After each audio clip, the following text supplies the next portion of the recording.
9,5 години да му ga земе в живот на njega. Зашто? За глупости. Што му текнало на некога, ајде ќе ги насадиме. И го насадиле. Мислам, не само него, и другите. Уопште зборено.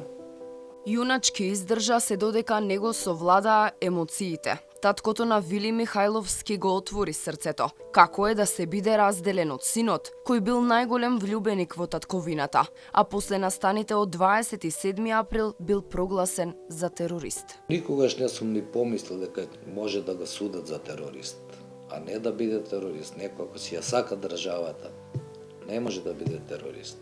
Вили Михајловски е осуден на 14 години затвор откако на 27 април 2017 година демонстрантите упаднаа во законодавниот дом.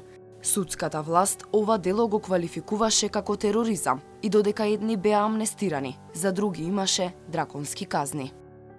Судството е за некого мајка, за некого маќа. По мене, мислам, моje мислење е тоа. Не може сите да влеземе внатре. Например, и мало не може би и сите да ги осудат. Албар тие што беа обвинети, ги ослободија некои кои ги требаше на нив.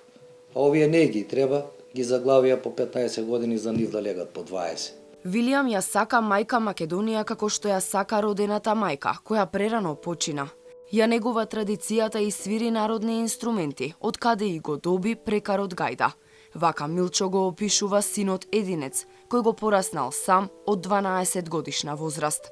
Дека е голем патриот, покажува и тоа како е уредена неговата соба. Црвено-жолтите ѕидови, знамињата, музичките инструменти и сликите не дозволуваат да се загуши патриотскиот дух. Но она што најмногу боли за Милчо е селективноста за време на судскиот процес и изречените казни. Дури и за време на исцрпните рочишта се почувствувала разликата во мерките кои власта ги превзема кон едните и другите. Затворот не ги праќа јадење првите денови, 7-8 дена.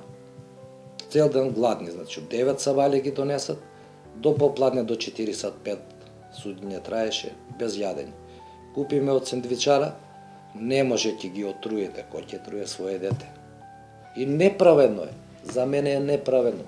Не може некој оружје носил внатре, сам изјавува, амнестиране. Овој со голи раце влегол, терорист.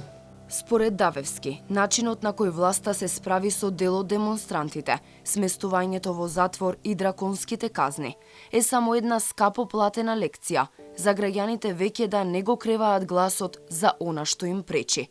Сепак верува дека еден ден правдата ќе стигне. До тогаш деновите му поминуваат долго и во болка. А што да правиш? Мораш. Не можеш. За сила ништо не можеш да смениш. Они решиле така ќе биде. Мата правдата ќе скочи на крај.